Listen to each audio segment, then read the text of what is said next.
আগামী ফেব্রুয়ারিতে যে ত্রয়োদশ জাতীয় সংসদ নির্বাচন অনুষ্ঠিত হবার কথা ছিল, অন্তর্বর্তীকালীন সরকার ঘোষণা করেছিলেন ফেব্রুয়ারিতে সেই নির্বাচন হচ্ছে না। তারেক জিয়ার সমস্ত মামলা ডিসমিস হয়ে যায় এবং এই 5ই আগস্টের কারণে শিলং থেকে সালাউদ্দিন আহমেদ সাহেব নিজের দেশে আসতে পারে, নিজের মাতৃভূমিতে আসতে পারে। ফখরুল সাহেব জেল থেকে মুক্ত হয়, আব্বাস সাহেব জেল থেকে মুক্ত হয়, এরকম শত শত নেতা জেল থেকে মুক্ত হয়। কাদের কারণে? এই ছাত্র জনতার অভ্যুত্থানের কারণে। অর্থাৎ সেনাবাহিনী এবং সন্ত্রাসী একই সাথে একই এলাকায় থাকবে, এটা হতে পারে না।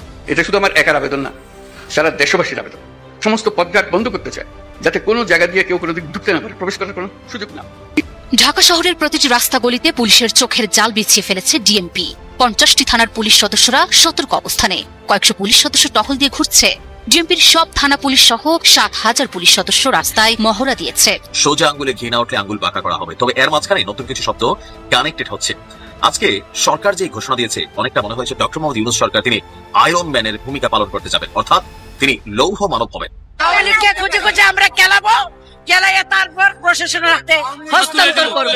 দর্শক, বাংলাদেশের জন্য যুগান্তকারী সুখবর, তোলপাড় সৃষ্টিকারী সুখবর, ঐতিহাসিক এক মাহেন্দ্রক্ষণে বাংলাদেশ। হ্যাঁ, বিরাট সংস্কার অলরেডি ঘটে গেছে, যেটা 5 আগস্টের আগে আমরা কল্পনাও করতে পারিনি। আওয়ামী লীগ সবই তো সন্ত্রাসী। এই আওয়ামী লীগ এমন একটা দল, এটা যে কোনো এলাকার যাদের এই বিজম্মা পয়দা হয় না, এই বিজম্মা গুলো যায় আওয়ামী লীগ করে। এই বিজম্মা ছাড়া কোনোদিন কেউ আওয়ামী লীগ করতে পারে না। সেই বিজম্মা গুলোকে নিয়ে আওয়ামী লীগ পয়দা হয়, তার ঘর থেকে আবার ছাত্রলীগ পয়দা হয়। তাদের ব্যাপারে ভাই আবারও বলছি, আপনারা ছাত্ররা তো আছেনই এবং জামাত শিবির এই জায়গায় সবচেয়ে বড় ভূমিকা পালন করতে হবে, যেটা গেল রাতে করেছেন। সব জায়গাতে আপনাদেরকে চোখ কান খোলা রাখতে হবে। 13 তারিখে নামিশনারে ব্রিটিশ চালবা থাকবে না। আইনটা হয়েছে, গেজেট হয়েছে, নির্বাচনী আচরণ বিধির গেজেট হয়েছে। বাংলাদেশে এত সুন্দর আচরণবিধি আসবে সে কল্পনা করতে পারেনি। দেখেন কি ঘটেছে, আপনাদেরকে একটু প্রথমে সংক্ষেপে ওভারভিউ দিই, তারপর আমরা ডিটেইলস বিশ্লেষণ করব। নির্বাচনী প্রচার প্রচারণা পোস্টার চলবে না, একদম ইউরোপ আমেরিকা জার্মানি না, বাংলাদেশে পোস্টারের খেলা। ঢাকার শহরে গেলে দেখবেন শুধু বিএনপির বিলবোর্ড আর বিলবোর্ড, প্রত্যেকটা শহরে বিলবোর্ড দেখলে মনে হবে বিএনপি ছাড়া কেউ নেই, অথচ জনগণের ভোটের মধ্যে তারা শূন্য। এর মানে এই বিলবোর্ড টিলবোর্ড এগুলো চলবে না। একটা নির্বাচনী এলাকায় সর্বোচ্চ 20টা বিলবোর্ড লাগাতে পারবে, তাও কতটুকু size? 16 feet by 12 feet by, এরকম একটা মাপ ঠিক করে দেওয়া হয়েছে। এখন ঢাকায় একটা নির্বাচনী এলাকায় আপনি বিলবোর্ড পাবেন কমপক্ষে 10,000, সেখানে থাকতে পারবে মাত্র 20টা। কত সুন্দর, নিট অ্যান্ড ক্লিন, পরিবেশ বান্ধব। পোস্টার লাগাবেন, চলবে না। লিফলেট অমুক তমুক, উপরে পলিথিন, পিভিআর, মানে পরিবেশ বিরোধী নানান উপাদান ব্যবহার করবেন, পারবেন না। শোডাউন দিবেন, মাস্তানি করবেন, পারবেন না। নির্বাচনে ইশতেহার ঘোষণা করবেন এক মঞ্চে। দেখেন কত সুন্দর। বাংলাদেশে নির্বাচনে পারলে একে অপরকে হত্যা করে। বিএনপি 2 গ্রুপ, এক গ্রুপ কারা গ্রুপকে হত্যা করে। বিএনপি স্বতন্ত্র প্রার্থী ভার্সাস বিএনপি ধানের শীষের প্রার্থীর মধ্যে রক্তারক্তি হবে। সেখানে নিয়ম হচ্ছে এক মঞ্চে আপনাকে প্রচারণা চালাতে হবে, এক মঞ্চে ইশতেহার ঘোষণা করতে হবে। শোডাউনের লিমিট, টাকা খরচ করার লিমিট, সবকিছু বেঁধে দেওয়া হয়েছে। আপনি ফেসবুকে উল্টাপাল্টা যা ইচ্ছা তা করতে পারবেন না। আপনি উল্টাপাল্টা করবেন, আপনি প্রার্থীতে থাকবেন, আপনার 6 মাসের জেল হবে, জরিমানা হবে, জেল, জরিমানা, প্রার্থীতা বাতিল। এটা হচ্ছে সবথেকে বড় শাস্তি। তো এটা এক নতুন বাংলাদেশ না? আরো অনেক কিছু আছে। দেখেন, বাংলাদেশের চিরচারিত নির্বাচন মানেই পোস্টার, অমুক তমুক, মারামারি, কাটাকারি না, এগুলো বন্ধে সর্বোচ্চ পদক্ষেপ নেওয়া হচ্ছে। অসাধারণ কিছু চূড়ান্ত সিদ্ধান্ত আমরা পেয়েছি, অলরেডি গেজেট হয়েছে। আমরা একটু ধীরে ধীরে ডিটেইলস বিশ্লেষণ করবো। এক মঞ্চে ইশতেহার ঘোষণা, বিধিমালা লঙ্ঘন হয়ে প্রার্থীতা বাতিল, এই শিরোনামে আমার দেশ রিপোর্ট করেছে। ভিতরে আর অনেক সংস্কারের কথা আছে। এটি একটা নতুন বাংলাদেশ। এই সংস্কারগুলো যেন সবাই আমল করে, আমল না করলে তেমন প্রার্থীতা বাতিল। এইগুলোর কারণেই প্রফেসর ইউনূস সরকার বারবার বলছেন যে বাংলাদেশের ইতিহাস সবচেয়ে বেস্ট নির্বাচন হবে আগামী নির্বাচন। আমরা চাই সেটা। আর এই যে সংস্কারগুলোর কথা বললাম, যেটা অলরেডি পাস হয়ে গেছে, এবং এর আগে আরেকটা সংস্কার, ছোট দলগুলো নিজ দলের প্রতীকে নির্বাচন করতে হবে, বড় দলের প্রতীকে নির্বাচন করতে পারবে না, এটাও কিন্তু ফাইনাল হয়েছে। বিএনপি ঠেকাতে চেয়েছে। প্রত্যেকটা সংস্কার বিএনপির বিরুদ্ধে যাবে, কারণ ভালো যে কোনো কিছুই বিএনপি মানতে পারবে না। কারণ এই যে পোস্টার, ব্যানার, শোডাউন, অমুক তমুক, হাবি জাবি, সবকিছুতে বিএনপি লাভ। কারণ বিএনপি রাজনীতি করে, অপরাজনীতি। এগুলো বাতিল। বিএনপির সামনে ভালো হয়ে যাওয়া, বা যে কেউ নির্বাচনে জিততে চাইলে ভালো হয়ে যাওয়া ছাড়া কোনো উপায় নেই। জামাতের যেসব দুর্বলতা, জামাতের অনেক ক্ষেত্রে আমরা বলি, ঢাকায়, বরিশালে, খুলনায়, যে কোনো জায়গায় যান, যে বিএনপির প্রত্যেক 100 ব্যানারের 100 ডিজিটাল ব্যানারের বিপরীতে জামাতের একটা পাবেন। জামাতে তো পিছিয়ে কেন আমরা বলি না, ওগুলো আপনি থাকবেই না। জামাত ঠিক আছে, ওগুলো থেকে ভোট হয় না। জনগণ এবার ওই যে নাসিরউদ্দিন পাটোয়ারি বলেছে না, ধানের শেষের ব্যাস পরে শাপলাগুলিতে ভোট দিয়ে আসবে। আমি বলি ধানের শেষের ব্যাস পরে দাঁড়িপাল্লায় ভোট দিয়ে আসবে। আসন্ন জাতীয় সংসদ নির্বাচন উপলক্ষে রাজনৈতিক দল ও প্রার্থীর আচরণ বিধিমালার গেজেট প্রকাশ করেছে নির্বাচন কমিশন। আচরণ বিধিতে প্রথমবারের মতো নির্বাচনী প্রচারে পোস্টার ব্যবহার বন্ধ করা হয়েছে। কেমন লাগছে? মজা না? এটি হচ্ছে আমাদের সত্যি এক নতুন বাংলাদেশে প্রবেশ করেছি। 5 আগস্ট হাজারো জনতার রক্তের বিনিময়ে একটা নতুন বাংলাদেশ পেয়েছি, সেই আলামত স্পষ্ট। এইভাবে এগুলো যেরকম হচ্ছে বিএনপির আপত্তি সত্ত্বেও, ঠিক তদ্রুপ জয় সনদ বাস্তবায়ন হবে বিএনপির নোট অফ ডিসেন্টকে জয় বাংলা করে দিয়ে। এক মঞ্চে প্রার্থীদের ইশতেহার ঘোষণা সহ আচরণবিধি মানতে দল ও প্রার্থীর অঙ্গীকারনামা দেওয়ার বাধ্যবাধকতাও রাখা হয়েছে। মানে উল্টাপাল্টা করলে আপনি নির্বাচনই করতে পারবেন না। এগুলো মানবেন, এটা আপনাকে আগে প্রমিস করে যেতে হবে। মজা না? আচরণবিধি ভাঙলে ব্যক্তির জন্য সর্বোচ্চ 6 মাসের কারাদণ্ড, 1.5 লাখ টাকা জরিমানা এবং দলের জন্য 1.5 লাখ টাকা অর্থদণ্ডের বিধান রাখা হয়েছে। বিধান লঙ্ঘনে আরপিওতে প্রার্থিতা বাতিলেরও বিধান রয়েছে। ভোটের প্রচারে ড্রোন ব্যবহার করা যাবে না। আচরণবিধিতে নিষেধাজ্ঞা দেওয়া হয়েছে বিদেশ প্রচারণা। দেখেন এখানে নির্বাচন কমিশন বা সুষ্ঠু নির্বাচন হচ্ছে কিনা এগুলো তদারকি করার জন্য ড্রোন ব্যবহার করা যাবে না, এটা কিন্তু না। প্রার্থীরা ড্রোন ব্যবহার করতে পারবে না, কিন্তু কর্তৃপক্ষ চাইলে করতে পারবে। একজন প্রার্থী তার মানে আপনি চুরি করছেন কিনা এটা ধরার জন্য ড্রোন ব্যবহার করা যাবে, কিন্তু আপনি প্রার্থী আপনি পারবেন না। একজন প্রার্থী তার সংসদীয় আসনে 20টির বেশি বিলবোর্ড ব্যবহার করতে পারবে না। অনেক চমৎকার। তো এই জায়গায় এই যে এআই, ফেসবুক এগুলো উল্টাপাল্টা বলা যায় না। বিএনপির অস্ত্রই তো এইসব হাবিজাবি গুজব প্রচার করা। জিয়া গুজব ফোর্স, জিয়া বট ফোর্স বিএনপির আরেকটা নাম। এর বাইরে বিএনপির কোনো মেকানিজম নেই, কোনো ন্যারেটিভ নেই। এখন বলে যে ন্যারেটিভের রাজনীতি আমরা বিশ্বাস করি না, তাহলে বুঝবেন মজা কত প্রকার কি কি গুজব। ন্যারেটিভ নাই বলেই তো গুজব প্রচার করছেন, আর ন্যারেটিভ থাকলে তো ওইটা প্রচার করতেন, ওইটা এস্টাবলিশ করতেন। ইসি সচিবালয় সিনিয়র সচিব আক্তার হোসেন স্বাক্ষরিত রাজনৈতিক দল প্রার্থী আচরণ বিধিমালা 2025 শিরোনামে এই গেজেট প্রকাশ হয়। মানে গেজেট প্রকাশ হয়েছে, এটা নিয়ে আর কোনো ধাপ নেই, ফাইনাল। সোশ্যাল মিডিয়া নির্বাচনী প্রচারে কড়াকড়ি আরোপ এবং অসৎ উদ্দেশ্যে এআই ব্যবহারে মানা, পোস্টার ও ড্রোন ব্যবহার নিষেধাজ্ঞা। নির্বাচনের সময় কি করা যাবে যাবে না তাও তুলে ধরা হয়েছে বিধিমালা। এখানে এই এআই ব্যবহার, সোশ্যাল মিডিয়া এটা চাইলেও কেউ নিয়ন্ত্রণ করতে পারবে না, কারণ এটা বিদেশ থেকে যে কেউ করতে পারে। এটা এই বিষয়ে আমি সিরিয়াস না। তবে প্রার্থী নিজে, প্রার্থীর লোকজন, দেখেন সাপোজ বিএনপি প্রার্থীদের জয় বাংলা করে দেওয়ার জন্য বেনামি বিদেশ থেকে অনেকে এটা করবে, আপনি কিছু করতে পারবেন না। প্রতিপক্ষ প্রার্থীর সাথে কোনো সম্পর্ক থাকবে না। কিন্তু বিএনপি এত বোকা যে একদম বিএনপির প্রার্থীর নিজের লোক এই গুজবের সাথে জড়িত, ধরাটা তো খাবে সে। সব দিক থেকে বিএনপির জন্য অবস্থা খারাপ। সামাজিক যোগাযোগ মাধ্যমে প্রচারণা আচরণবিধিতে বলা হয়েছে, কোনো প্রার্থী বা তার নির্বাচনী এজেন্ট বা প্রার্থীর পক্ষে অন্য ব্যক্তি সামাজিক যোগাযোগ মাধ্যম ব্যবহার করে প্রচার প্রচারণা পরিচালনা করতে পারবে। তবে প্রার্থী বা তার নির্বাচনী এজেন্ট বা দল প্রার্থী সংশ্লিষ্ট সামাজিক যোগাযোগ মাধ্যমের নাম, অ্যাকাউন্ট, আইডি, ইমেল ইত্যাদি রিটার্নিং অফিসারকে জমা দিতে হবে। তবে বিএনপি যাদের নাম জমা দিবে এরাই গুজব প্রচার করবে। আর বিএনপির বিরুদ্ধে যারা যদি কেউ গুজব প্রচার করে ওটা প্রতিপক্ষ প্রার্থীর সাথে কোনো সম্পর্কই থাকবে না। ওটা মানে বিএনপির উপর আসলে গজব ন্যাচারালি করবে, এটা কেউ নিয়ন্ত্রণ করতে পারবে না। প্রচার প্রচারণা সহ নির্বাচন সংশ্লিষ্ট কোনো বিষয়ে অসৎ উদ্দেশ্যে এআই ব্যবহার করা যাবে না, কিন্তু ভালো উদ্দেশ্যে করা যাবে। ঋণাত্মক বক্তব্য, ভুল তথ্য ও চেহারা বিকৃত করা, নির্বাচন সংক্রান্ত বানোয়ার তথ্য সহ ক্ষতিকর কন্টেন্ট বানানো প্রচারণা করা যাবে। বিএনপি করেই তো এটা। যেমন বিএনপি দেখবেন যে জামাতের প্রার্থীর পোস্টার ছিঁড়ে ফেলে, ব্যানার ছিঁড়ে ফেলে, এটি তাদের রাজনীতি। প্রতিপক্ষ নারী সংখ্যালঘু অন্য কোনো জনগোষ্ঠী লক্ষ্য করে ঋণাত্মক বক্তব্য, ব্যক্তিগত আক্রমণ, মুসলিমদের ভাষা ব্যবহার করা যাবে না। আর জামাতের নারী প্রার্থীদের উপর হামলা করে বিএনপি, মজা বুঝবেন, প্রার্থীতেই থাকবেন আপনার। নির্বাচনের স্বার্থ হাসিল করার জন্য ধর্মীয় বা জাতিগত অনুভূতি ব্যবহার করা যাবে না। আর বিএনপি তো ধর্ম ব্যবসা করে, সে মদিনার ইসলাম আর জামাতের মদুদের ইসলাম, এটা আপনি করতে পারবেন না। তো ওভারঅল এই যে কয়টা বললাম এটা এক নতুন বাংলাদেশের আলামত। এবং এই যে বিলবোর্ড 20টা ব্যবহার করতে পারবেন, 16 ফুট বাই 9 ফুট, চমৎকার। এবং অন্য কোনো আলোকসজ্জা আপনি অতিরিক্ত ব্যবহার করতে পারবেন না। এবং বিএনপি এই সিল্লাই, শুধু সিল্লাই, এই সিল্লিও তেমন করতে পারবেন না।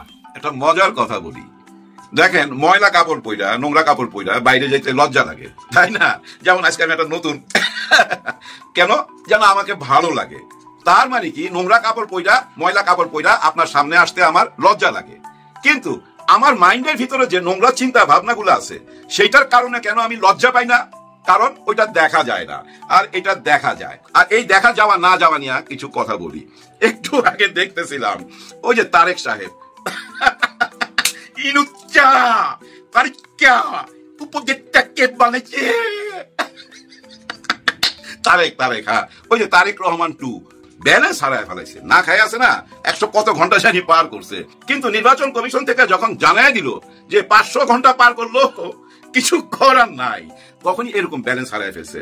ইনুচ্চা তোলে কে উপদেষ্টা বানাচ্ছে? আসলে বুঝছেন, ওই যে ভিতরের নোংরা চিন্তাটা না বাইরে হয়ে গেছে। হ্যাঁ, নোংরা চিন্তাটা বাইরে হয়ে গেছে, এগুলাই ভাবতে থাকে, এগুলাই তার মাইন্ডে আছে। কিন্তু সত্যি কথা বলতে কি জানেন, জুলাই 36 দিন না, এর আগেও আমি দেখছি, হ্যাঁ, শেখ হাসিনার আমলে আমি দেখছি এই তারেক 2 প্রতিবাদ করতো, কিন্তু প্রচন্ড ভাবে প্রতিবাদ করতো, খুবই প্রতিবাদী, এবং ভয় পাইতো না। এই হাতির ঝিল দিয়া রিক্সা যাইতেছে আর লাইভ করতেছে, আর শেখ হাসিনার সমালোচনা করতেছিল, হ্যাঁ, তার প্রশাসনের সমালোচনা করতেছিল, আমার নিজের দেখা। আর এই জুলাইতে তো বুঝছেন গাড়ির সামনে এইভাবে হাত তুলা আমি রাজাকার বলে চিৎকার করতেছিল। কিন্তু সেই মানুষটাই দেখেন 5ই আগস্টের পরে ব্যালেন্স হারা হয়ে গেছে। কারণ কি জানেন? অবহেলায়। হ্যাঁ, অবহেলায়। কেউ ডাকে না, কেউ জিগায় না, কেউ কোনো দলে ভিড়ায় না, উপদেষ্টা হয়ে গেল তার সামনে দিয়া, তার জুনিয়ররা তাকে কেউ জিজ্ঞাসা করলো না। এইসব কারণে না ফ্রাস্ট্রেশনে পাওয়া গেছে। আর এই সুযোগটা নিছে কারা জানেন? বড় দলের কেউ এই সুযোগটা নিছে যে এরা এখন কাজে লাগাই। ও তো জুলাই গণ অভ্যুত্থানের সাথে জড়িত, জুলাই গণ অভ্যুত্থানের একজন সৈনিক, তাকে এখন কাজে লাগাই। এই কাজে লাগানোটা কেমন জানেন? এই যে দেখেন না, নদীর উপরে হাজার মনি নৌকা, বড় বড় নৌকা, পাল তুলা যায়, হ্যাঁ, ওই আওয়ামী লীগের নৌকা না। আবার ওইসব হাজারমণি নৌকার পিছনে দেখবেন একটা কোষা নৌকা বাঁধা থাকে, ছোট্ট একটা দড়ি দিয়ে বাইন্দা রাখে, আর ওই বড় নৌকা যেদিকে যায় ওই কোষা নৌকাও সেদিকে যায়। কিন্তু ওই কোষা নৌকাটা কেন জানেন? কারণ আছে। ওই বড় হাজারমণি নৌকাটা না পারে ভিড়তে পারে না। কেন পারে না? ওর তলা অনেক নিচে, মাটিতে আটকা যায়। তখন করে কি জানেন? ওই লঙ্গর ফালায় একটু গভীর পানিতে, আর ওই কোষা নৌকা দিয়া পার হয়। কই যায়? হাবু মুতু করতে যায়, অনেক কাজেই লাগে। আবার বাজার সদাইও করে, চিরা মুড়ি কিনে, এরকম কাজেই লাগে, কাজে লাগে কোষা নৌকা। কোষা নৌকা খুবই দরকারি। আর এই কোষা নৌকা দরকার হয় বড় বড় দলে, হ্যাঁ বড় বড় দলে, কারণ তারা তো বড় বড় জাহাজ, তারা তো বড় গভীর পানিতে চলবে, আর এই কোষা নৌকাকে ব্যবহার করবে। হাগুমতুর জন্য হইতে পারে, কেনাকাটার জন্য হইতে পারে, কিন্তু দরকার আছে, কাজে লাগে, অনেক সময় ভালো কাজেও লাগে ভাই। ওই কোষা নৌকায় পয়সা অজু কইরা আবার বড় নৌকায় উঠা নামাজ পড়তেও দেখছি, আমি নিজের চোখে দেখছি। তার মানে কি জানেন? যে যেভাবে কাজে লাগায়, যার চিন্তা ভাবনা যেমন, সে তো সেভাবেই কাজে লাগাবে। আর এই কোষা নৌকাকে কিভাবে কাজে লাগাইছে জানেন? তার কানের কাছে বইলা দিছে, এই মিয়া শোনো, এই যে জুলাই সনদ, এই সনদ যদি পাশ হয়ে যায় তাহলে জানো মিয়া রাজাকারদের হাতে দেশ চলে যাইতেছে। তো বুঝো না, আমরা হলাম ৭১-এর শক্তি, এরকম কান করা দিয়ে দিছে। এই কান করার কারণে দেখছেন, দেখেন নাই অনেক ভিডিও আছে, জামাত ইসলামকে যা ইচ্ছা তাই বলছে এই মানুষটি, হ্যাঁ যা ইচ্ছা তাই। অথচ ওই জুলাই গণ অভ্যুত্থানে আমি নিজের চোখে দেখছি ভাই, এই ভিডিওতে নিজেকে রাজাকার হিসাবে পরিচয় দিয়া প্রাউড ফিল করছে, নিজেকে গর্ববোধ করছে। কিন্তু ওই কথাটাকেই ঘুরাই এখন এসে বলতেছে এরা রাজাকার, এরা স্বাধীনতার বিপক্ষে ছিল, এরা বাংলাদেশ চায় না, এরা আমাদের মা বোনকে পাকিস্তানিদের হাতে তুলে দিয়েছে।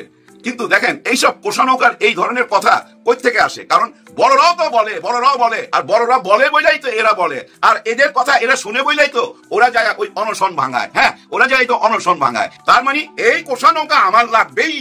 ওই যে তাহের সাহেব বলছিল না, আঙুল সোজা কইরা না, আঙুল বাঁকা কইরা ঘি লাগবেই, ওনাদের ওই কোষা নৌকা লাগবেই।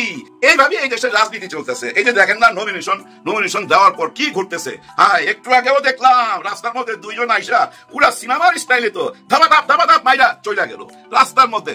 এরকম বহু দৃশ্য এখন দেখতে পাচ্ছেন। আর এগুলা দেখার সুযোগ করে দিচ্ছে কে? আমাদের এই সোশ্যাল মিডিয়া। সোশ্যাল মিডিয়া জিন্দাবাদ। সোশ্যাল মিডিয়া না থাকলে তো আমরা অন্ধকার জগতে থাকতাম, তাই না ভাই? যাই হোক, দেখেন আসি 10 নম্বর আসনে, ধানমন্ডি 10। এই আসনটা কিন্তু মারাত্মক, হ্যাঁ মারাত্মক। এর আগে আসনে এমন মানুষও ছিল, সমকামী ছিল একজন এর আগে। যাই হোক, এখন এই আসন নিয়ে অনেক রকম বিতর্ক শোনা যাচ্ছে। আসিফ মাহমুদ সজীব ভুঁইয়া এই আসনে আসতেছে, এটা শোনা যাচ্ছে। কারণ উনি উনার ওই মুরাদনগরে যাচ্ছেন না, যেহেতু ওখানে যাবেন না, ভোটটা কেন নষ্ট করবে, তাই তিনি এই ঢাকাতে ভোটার হইলেন। কিন্তু উনি বোধহয় থাকেন এই তেজগাঁও সাইডে, তাহলে ধানমন্ডিতে কিভাবে গেল? নিশ্চয়ই ওইখানেও একটা বাসা ভাড়া নিয়ে নিবে। আর উনি কিছুদিন আগে বলছিল যে নির্বাচন করা সহজ ব্যাপার না, নির্বাচন করতে কোটি কোটি টাকা লাগে। হ্যাঁ, আমার মনে হয় 10 কোটি না 20 কোটি এরকম একটা ইশারা দিছিল, মানে কোটি কোটি টাকা লাগে। তার মানে এখন তো প্রশ্ন করাই যায়, কোটি কোটি টাকা কি পেয়ে গেছেন? নির্বাচন করবেন শোনা যাচ্ছে। হ্যাঁ, উনি বলছে আমি নির্বাচন করবো কি করবো না এটা বলে নাই, কিন্তু উনি ইঙ্গিত দিছে। আর এটা আলোচনায় কেন জানেন? এই ধানমন্ডি আসনে, মানে 10 আসনে এখনো কাউকে দেওয়া হয় নাই, এই বড় দল থেকে, মানে বিএনপি থেকে দেওয়া হয় নাই। এই জন্যই কিন্তু আলোচনাটা। কিন্তু ওইখানে তো একজন আছে, ধানমন্ডিবাসী সবাই জানে, আমার বোন ওইখানে বসবাস করে, আমার যাওয়া আসা আছে। সবাই কি আশা করে জানেন? ওইখানে একজন তো আছে ওনাদের নেতা, ব্যারিস্টার অসীম। হ্যাঁ ভাই, উনি অনেক কাজ করছে, এবং এই টক শোতে বলেন, মাঠে বলেন, কোথায় না ছিল, গত 16 বছরও ছিল, এবং এই গত 15 মাসেও ভাই উনি এই টক শোতে এবং বিভিন্ন অনুষ্ঠানে রাস্তায় নাইমা নিজের জানান দিছে, বিএনপির পক্ষে লইরা গেছে, এবং নিজেকে শহীদ জিয়াউর রহমানের সৈনিক বইলা উনি বারবার দাবি করে। তাহলে ওই মানুষটাকে কেন দেওয়া হলো না? আরো একজন আছে ওইখানে, আমি ওনাকে ঠিক মতো চিনি না, যাই হোক ওনাকে চিনি, যার জন্য ওনার কথা বললাম। ব্যারিস্টার অসীম সাহেবকে আমি সামনাসামনি কোনোদিন দেখিও নাই, পরিচয় নাই, শুধু ন্যায়ের পক্ষে কথা বললাম, কারণ আমি উনাকে মাঠে কাজ করতে দেখছি। আবার দেখেন, রাজনীতির শেষ কথা নাই। এখন এখানে আসিফ মাহমুদ সজীব ভুঁইয়া, উনি কি আসবেন কি আসবেন না, সময়ের অপেক্ষা, আমরা দেখতে থাকি। উনি যদি ধানমন্ডি 10 আসনে দাঁড়ায় যায়, অসীম সাহেবের কর্মীরা উনার পিছনে হাঁটবে কিনা দেখার অপেক্ষা রইলাম। আরেকটা বিষয় দেখার অপেক্ষা কোথায় জানেন? এই উত্তরার দিকে একবার নজর দেন, ওইখানে তো বিশাল ঘটনা ঘটছে। মুগ্ধের ভাই ওইখানে দাঁড়ায় গেছে। আরে মুগ্ধ, পানি লাগবে, পানি।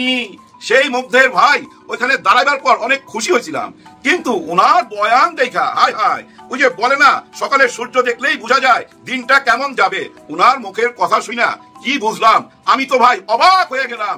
কোন রকম প্রশিক্ষণ ছাড়া কেন তাকে মাঠে ছাড়লেন? এই তো কিছুই জানে না। হায় হায়, ও কি বলে আপনারাই শুনেন। আমাদেরকে আপসীন দেশনেত্রী খালেদা জিয়া, কিন্তু যাকে নিয়ে আসলেন সে কি রাজনীতি বুঝে? বুঝে না আপনারা নিজেরা এর মধ্যে প্রমাণ পেয়ে গেছেন। আমি শ্রদ্ধা রাইখা বলতেছি, শহীদের ভাই ঠিকই আছে, ওনাকে দেওয়ার কারণ কি জানেন? যে আমরা জুলাই গণ অভ্যুত্থানের সাথে আছি এবং শহীদের ভাইকেও আমরা আমাদের একটা আসন ছেড়ে দিছি। হ্যাঁ, তাকে মনে হয় উত্তরা থেকে দিছে, কিন্তু তার কথাবার্তায় তো বোঝা যায় মনে হয় উনি অন্য কোন গোডাউনের মাল। হ্যাঁ, এই গোডাউনের মাল না, কারণ উনি কথা বলতে যায় শেখ খালেদা বইলা ফালাইতেছিল, তারপর পাশের থেকে একজন বললো যে না, তারপরে শুদ্ধভাবে আবার বললো। এই অবস্থা যদি হয়, ঢাকার একটি আসন তার হাতে তুলে দেওয়া যায় না ভাই, তার হাতে তুলে দেওয়া যায় না। ঠিক তেমনি ঢাকার 10 আসনটাও আসিফ মাহমুদের জন্য খালি রাখা ঠিক হয় নাই, যদি গুজব সত্যি হয়ে থাকে। আর আসিফ মাহমুদ সজীব ওইখানে যাওয়ার সঙ্গে সঙ্গে মানে 10 আসনে যখন নির্বাচন করতে আসবে, তখন তাকে প্রশ্ন করা হবে, আপনি কি টাকা পেয়ে গেছেন, নাকি সেদিন ওই বক্তব্য রাখছিলেন মানে কোটি টাকা লাগে, ওইটা দিয়ে কি বুঝাই দিছিলেন যে যার দরকার আমাকে তারা টাকা দাও, আমাকে যার দরকার, মানে নিজেকে কি নিলামে উঠাইলেন সেদিন? যাই হোক, এগুলো তো করলাম ভাই বর্তমান অবস্থা নিয়ে আলোচনা করতে গেলে ভাই ঘন্টা খানিক লাগবে, তাও শেষ হবে না। বর্তমান যে অবস্থা, নিজেরা যেভাবে লাগা গেছে, যেভাবে ওইটা দিয়ে শুরু করছে, কারণ কি জানেন? নিজেরা নিজেদেরকে কেন মারতেছে, এর পিছনে কারণ কি? কারণ খুঁজলেই পাবেন। যে মরতেছে সেও বহুত বড় ক্রিমিনাল ভাই, খুঁজলে পাইবেন সেও ভাই 10-12টা মার্ডার কেসের আসামি। তার মানে কি খুনিকে মারতেছে, রিভেঞ্জ নিতেছে, প্রতিশোধ নিতেছে। আর এই দৃশ্যগুলা শুধু কি আমরাই দেখতেছি? দেশের পুলিশ প্রধান দেখতেছে না, র্যাবের প্রধান দেখতেছে না, বিমান বাহিনীর প্রধান দেখতেছে না, আর্মি বাহিনীর প্রধান দেখতেছে না, বিজিবি দেখতেছে না, দেশের প্রশাসন দেখতেছে না, সবাই দেখতেছে, কিন্তু কেউ কিছু করতে পারতেছে না। এরকম একটা চিন্তা ভাবনা আমাদের মধ্যে অলরেডি চলে আসছে। আর এই চিন্তা থেকে বড় প্রশ্ন চলে আসে, কিভাবে নির্বাচন হবে? যার জন্য দেখবেন সবাই একই আলোচনা করে কিভাবে নির্বাচন হবে। কেউ বিশ্বাসই করতে চায় না ফেব্রুয়ারিতে নির্বাচন হবে, কিন্তু আমি বিশ্বাস করি 100-100 ফেব্রুয়ারিতে নির্বাচন হবে। আরো কি বিশ্বাস করি জানেন? জুলাই সনদপত্রের ঘোষণা হবে, আইনি বৈধতা পাবে। আওয়ামী লীগ সবই তো সন্ত্রাসী। এই আওয়ামী লীগ এমন একটা দল যেটা যে কোনো এলাকার যাদের এই বিজম্মা পয়দা হয় না, এই বিজম্মাগুলো যায় আওয়ামী লীগ করে। এই বিজম্মা ছাড়া কোনোদিন কেউ আওয়ামী লীগ করতে পারে না। তো এই বিজম্মাগুলোকে নিয়ে আওয়ামী লীগ পয়দা হয়, তার ঘর থেকে আবার ছাত্রলীগ পয়দা হয়। তাদের ব্যাপারে ভাই আবারও বলছি, আপনারা ছাত্ররা তো আছেনই এবং জামাত শিবির এই জায়গায় সবচেয়ে বড় ভূমিকা পালন করতে হবে, যেটা গেল রাতে করেছেন। সব জায়গাতে আপনাদেরকে চোখ কান খোলা রাখতে হবে, কারণ আওয়ামী লীগ কিন্তু এই দেশে আসলে হয়তো তারেক রহমান সহ কয়েকজনের উপরে তাদের ক্ষোভ থাকবে, কিন্তু বেশিরভাগ বিএনপি কিন্তু তাদেরকে এখন শেল্টার দিচ্ছে, তাদের টাকা পয়সা নিচ্ছে, তাদেরকে দলে ভেড়ায় তারপরে রাজনীতি করছে। সো জামাত শিবিরকে এই জায়গায় খুব বেশি সতর্ক থাকতে হবে এবং ছাত্রদেরকে সতর্ক থাকতে হবে। আর উপদেষ্টা পরিষদে ডক্টর মোহাম্মদ ইউনূস সহ তারপরে আসিফ নজরুল আপনাকে নিয়ে সমালোচনা করছি। যদি রয়ের এজেন্ট হয়ে না থাকেন, তাহলে আশা করি এই যে ঘটনা ঘটলো আপনার সাথে বিদেশে, যে এটা আপনার সুইজারল্যান্ডের ঘটনাটা আপনার জন্য যথেষ্ট। এটা বোঝা যায় আপনার শত্রুকে। আপনি এই দল এদেরকে যেভাবে শেখ মুজিবের ছবি আপনি ঘরের ভেতরে টানায় রেখে তারপরে আপনি শেখ হাসিনাটা নামিয়েছেন, এই যে একটা কাজ করেছেন না, এটার জন্য আপনার এই সুইজারল্যান্ডের ঘটনা আপনি পাওনা ছিলেন। আওয়ামী লীগ কি জিনিস এটা আপনি এখনো বুঝতে পারেন নাই। আওয়ামী লীগ মাটির নিচে পুঁতে ফেললো, সেইখান থেকে ওঠা ওরা ঠিক আগের মধ্যে, কারণ বিজম্মা তো বাপ মায়ের তো জন্মের পয়দার ঠিক নাই, তো কে কোন দিক দিয়ে লাগায় তারপরে এদের জন্ম দিচ্ছে কোনো ঠিক নেই। যে কারণে এরা যেখান থেকে আসে ওদের চরিত্র ওইটাই থাকবে। এটা যতদিন বুঝতে না পারবেন ততদিন এইভাবে সুইজারল্যান্ডের মতো চট থাপ্পড় ঘুষিয়ে এগুলো খাইতেই হবে। সামনে যদি এদেরকে যদি কন্ট্রোল করতে না পারেন, পরিস্থিতি শুধু জামাত শিবির না, যারা এখন উপদেষ্টা আছেন, যারা এই ছাত্র সংগঠনে আছেন, জামাত শিবির সবাইকেই করতে হবে, সেই সাথে বিএনপিরও পানা থাকবে। অতএব সবচেয়ে বড় দল বিএনপি, এবং আমার বিশ্বাস বিএনপির সামনে ক্ষমতায় আসবে, আপনাদেরকে সবচাইতে বেশি মানে দায়িত্বশীল ভূমিকা পালন করতে হবে। কারণ আপনি যখন কিনা আওয়ামী লীগকে সুযোগ দিবেন, নমনীয় থাকবেন, আওয়ামী লীগের দলকে নিষিদ্ধ করতে চাবেন না, ছাত্রলীগকে নিষিদ্ধ করার কারণে আপনি আবার প্রতিবাদ জানাবেন, এগুলো করে এদেরকে যখন সহনশীল করবেন না, আপনাকে বুঝতে হবে যে যারা গতকালকে মিটিং করতে চেয়েছে, আরে ভাই তারা কারা? তারা খুন করেছে, খুনের সাথে জড়িত। ধরেন আপনি তো তাকে ডেকে আনেন, তাকে ধরে বলেন না যে তুমি ওটার সাথে ছিলা। এখন এই পরিস্থিতিতে যারা কিনা মাঠে এসছে, তাদের মাঠে আসার মানে এটা কি প্রিপারেশনটা কি? প্রিপারেশন হচ্ছে যে তারা ধরে মেরে ফেলতে হবে। এই যে প্রিপারেশন তাদের, যাকে পাবে তাকে মেরে ফেলবে, এটা মানেটা কি? এটা মানে হচ্ছে তারা এই 5 তারিখের আগের যে হত্যাকাণ্ড, সেই হত্যাকাণ্ড তারা ঘটিয়েছে, আবার সেই একই ধরনের হত্যাকাণ্ড ঘটানোর জন্য তারা আসছে। অতএব তাদেরকে আমি বলবো যে যেখানে পাওয়া যাবে, তারা যেটা করতে এসে তাদেরকে ওইটাই করে ছেড়ে দিতে ছাড়তে হবে, ওইটাই করতে হবে তাদেরকে। এদেরকে যদি ছেড়ে দেন, এদেরকে যদি খালি মানে ওই কয়েকটা ভিডিও দেখলাম ন্যাংটা করে ছাড়ছেন, এটা ভাই শাস্তি না তাদের। ওরা যেই শাস্তি এতদিন দিতে, ওদেরকে ওই শাস্তি দিতে হবে। ওদের ভেতরে সেই আতঙ্ক ঢুকাইতে হবে যে এখানে একবার ওদের সামনে পড়লে আর বাঁচা যায় না। এটা যতক্ষণ পর্যন্ত না করবেন, ততক্ষণ পর্যন্ত ওরা এইভাবে বিভিন্ন দিক থেকে আপনাকে ভেঞ্চি কাটতে থাকবে। সো পরিস্থিতিটা আমি মনে করি যে খুব সাবধানতার সাথে এটাকে কেয়ার করা উচিত। এটা ফানি বিষয় না। আপনার জীবন, মৃত্যু এবং এই দেশের সার্বভৌমত্বের সাথে জড়িত প্রতিটা হিন্দু, এই দেশে বাংলাদেশে এই হিন্দু এবং ইসকন যারা আছে, তারা আওয়ামী লীগকে ক্ষমতায় আনার জন্য চেষ্টা করছে, এবং এইবার যদি আনে, হিন্দুরা তো আওয়ামী লীগ হয়ে যায়। দেখেন নাই, আমি বিশ্বাস করি আওয়ামী লীগ যত বড় জাউরাই হোক। বিএনপি এখন কি করবে সেটি দেখবার বিষয়। 5 আগস্টের পরের দিন থেকে, অর্থাৎ 6 আগস্ট থেকে তারা নির্বাচন ছাড়া তাদের মুখে আর কোনো কথা আমরা শুনি নাই। অবশেষে তাদের চাপের কারণেই কিন্তু এই সরকার ফেব্রুয়ারিতে নির্বাচনের তারিখ ঘোষণা করেছিলেন। এখন অবস্থা যে জটিল আকার ধারণ করেছে, যে কঠিন একটা সংকটের ভিতরে প্রবেশ করলো পরিস্থিতি, এই পরিস্থিতিতে নির্বাচন অনুষ্ঠানের যে পুরা অনিশ্চয়তা সৃষ্টি হয়ে গেল, এর জন্য কিন্তু বিএনপি দায়ী বলে সাধারণ জনগণ মনে করছে এবং বাংলাদেশের নাগরিক সমাজ মনে করছে। আপনারা জানেন যে জুলাই সনদ বাস্তবায়ন নিয়ে বিএনপি চরম নাটকীয়তার পরিচয় দিয়েছে। শুরু থেকেই তারা জুলাইকে অন করতে পারে নাই এবং শুধুমাত্র নির্বাচনের কারণে, নির্বাচনের সাথে তারা কিন্তু এটা বলেছে, নির্বাচনের স্বার্থে কমিশনে আসা যাওয়া করেছে, হাজিরা দিয়েছে, নাস্তা পানি করেছে, ব্যাস। কিন্তু তাদের ভিতরে ছিল, ভিতরে যে লুকায়িত বাস্তব সত্য ছিল, সেটা হচ্ছে তারা এখানে যাই ঘটুক শেষে যে তারা মানবে না। বিএনপির বিভিন্ন নেতাকর্মীদের মুখ থেকে আমরা তাদের যে বক্তব্য শুনেছি, বিশেষ করে সালাউদ্দিন আহমেদ, তারপরে মেজর হাফিজউদ্দিন আহমেদ, এরা কিন্তু একেবারে পরিষ্কার করে বলে দিয়েছে জুলাই সনদ আমাদের লাগবে না।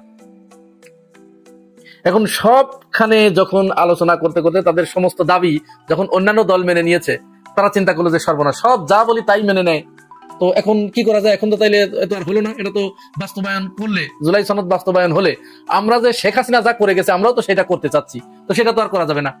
তাহলে কি হবে? তাহলে আমাদের কি হবে? আমরা তো ক্ষমতায় চলেই আসছি, তো ক্ষমতায় এসে শেখ হাসিনা যেমন জোর করে 15 বছর থেকেছে, এরকম তো আমরাও করব। কারণ 96 সালে এই শুরুটা কিন্তু বিএনপির মাধ্যমেই শুরু। 96 সালে তারা কিন্তু তত্ত্বাবধায়ক সরকার বাতিল করে দিয়ে নষ্টের গুড়াটা কিন্তু ওইটা। তো এখন সব যা বলি তাই মেনে নেয়, তাহলে তো এখন এমন একটা বাগড়া দিতে হবে কেউ আর এটা না মানে। লাস্টে কি বাগড়া দিলাম? জুলাই সনদ আমরা ওটা মানি না, ওটা আমাদের লাগবে না, আমাদের লাগবে একটা নির্বাচন। এখন যদি তোমরা জুলাই সনদের বাস্তবায়ন চাওই, গণভোট যদি তোমরা চাওই, তাহলে ওটার জাতীয় নির্বাচন যেদিন হবে সেদিন। তার মানে কোনো গুরুত্ব নাই, এর কোনো গুরুত্ব নাই, কোনো ভ্যালু নাই। ইতিমধ্যেই আপনারা জেনেছেন, আপনারা শুনেছেন বিভিন্ন বিশেষজ্ঞদের কাছ থেকে, সংবিধান বিশেষজ্ঞ, রাজনীতি বিশ্লেষক যারা, বিশেষজ্ঞ যারা, রাষ্ট্রবিজ্ঞানীদের কাছ থেকে আপনারা শুনেছেন যে তারা বারবার যে সংবিধানের দোহাই দিচ্ছে। রাষ্ট্র বিশেষজ্ঞরা বলছেন, রাজনীতি বিজ্ঞানীরা বলছেন যে সংবিধান তো নাই, কারণ যখনই 5 আগস্টে গণঅভ্যুত্থানটা সংগঠিত হয়েছে তখন তো সংবিধান মেনে এটা হয় নাই, সংবিধান চলে গেছে, ওইখানেই সংবিধানের কার্যকারিতা শেষ হয়ে গেছে।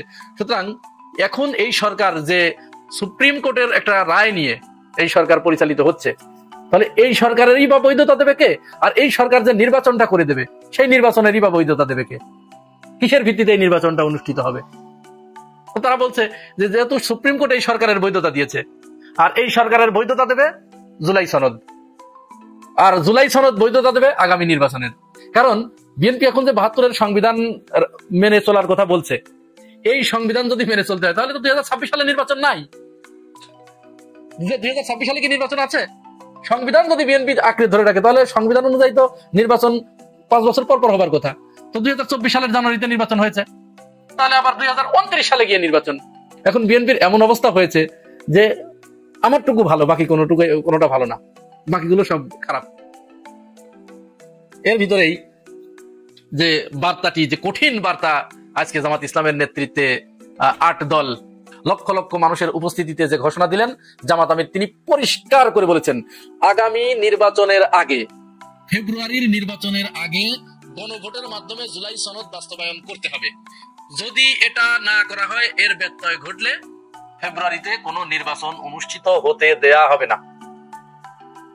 এটা বলতে তারা বাধ্য হচ্ছে, কারণ তাদের তো আর কিছু করার নাই, পিঠ দেয়ালে ঠেকে গেছে। বিএনপির দরকার ক্ষমতা, বিএনপির তো আর কিচ্ছু দরকার নাই।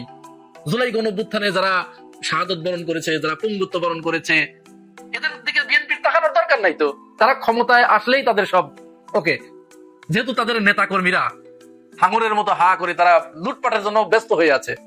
সুতরাং নির্বাচন ছাড়া তারা আর কোনো কিছু তাদের দরকার নেই। নির্বাচন হলেই তাদের সবকিছু, কিসের জুলাই, কিসের কি, কিসের গণঅভ্যুত্থান, কিসের জুলাই সনদ, কিসের গণভোট, এসব তাদের কোনো কিছু দরকার নেই। জামাত ইসলাম এবং সমমনা 8 দল পল্টনের সমাবেশ থেকে ঘোষণা দিলেন যে নির্বাচন হতে দেওয়া হবে না। অবশ্যই আগামী জাতীয় সংসদ নির্বাচনের আগে জুলাই সনদ বাস্তবায়নের জন্য গণভোটের আয়োজন করতে হবে এবং এই গণভোটের ভিত্তিতেই আগামী নির্বাচন অনুষ্ঠিত হবে, এছাড়া অন্য কোনো পথ খোলা নেই। মজার ব্যাপার হচ্ছে জামাত ইসলামের এবং 8 দলের এই নীতির সাথে এনসিপিও কিন্তু আজকে যোগ দিয়ে ফেলেছে। এনসিপি সমর্থন জানিয়েছে পরিষ্কার করে। এনসিপির হাসনাত আব্দুল্লাহ পরিষ্কার করে বলে দিয়েছেন, যারা জুলাই গণঅভ্যুত্থান কে অন করে না, জুলাই সনদকে যারা বাস্তবায়ন করতে চায় না নির্বাচনের আগে, তাদের সাথে আমাদের কোনো সম্পর্ক নেই। তাহলে এখন কিন্তু পরিষ্কার ভাবে দুইটা পক্ষ হয়ে গেল। 5 আগস্টের আগে যেমন পক্ষ ছিল দুইটা, এক হচ্ছে আওয়ামী লীগ আর একদিকে বাংলাদেশ।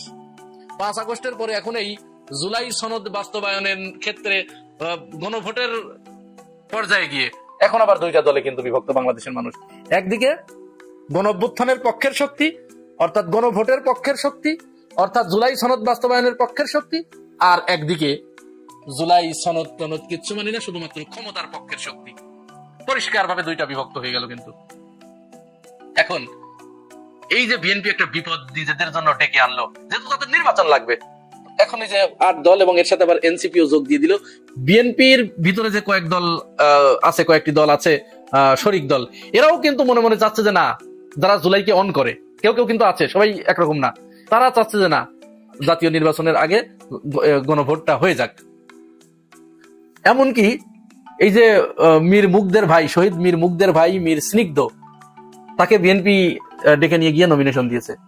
সে পর্যন্ত বলেছে যে না, অবশ্যই নির্বাচনের আগে জুলাই সনদের বাস্তবায়নের জন্য গণভোট হতে হবে, গণভোট আগে হয়ে যাক, এইখান থেকে পথটা পরিষ্কার হয়ে যাক, তারপরে এইটার ভিত্তিতে নির্বাচন হোক। এখন বিএনপি কিন্তু জনগণকে বোঝাতে পারছে না যে কেন জাতীয় নির্বাচনের দিন গণভোট, এটা কিন্তু তারা কোনো কিছুই বোঝাতে পারছে না।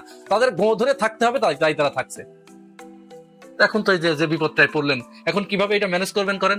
এখন তো জামাত ইসলাম সহ 8 দল, এনসিপি সহ, এরা যদি বলে যে না নির্বাচন হতে দেবো না, তাহলে নির্বাচন হবে না, এটা পরিষ্কার নির্বাচন হবে না। তো নির্বাচন যদি না হয় তাহলে কি করবেন এখন বিএনপি? বিএনপির বার্তা কিন্তু ইতিমধ্যেই জনগণের কাছে পরিষ্কার হয়ে গেছে যে বিএনপি এই মুহূর্তে জুলাই গণঅভ্যুত্থানের বিপক্ষের শক্তি। সুতরাং খেলা দেখার জন্য আমাদের আর কয়েকদিন অপেক্ষা করতে হচ্ছে।